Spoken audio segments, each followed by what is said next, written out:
জলচর। জলচরটা কিভাবে তৈরি হয়েছে?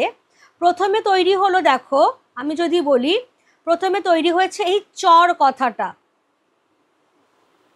চর কথাটা কেমন ভাবে এসেছে? চর কথাটা এসেছে চর ধাতুর সঙ্গে অপ্রত্যয় যোগ করে। তাহলে এটা একটা কৃদন্ত পদ।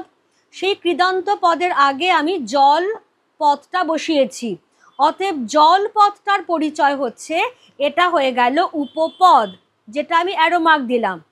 তাহলে উপপদের সঙ্গে কৃদন্ত পদের সমাসকেই বলা হবে উপপদ তৎপুরুষ সমাস।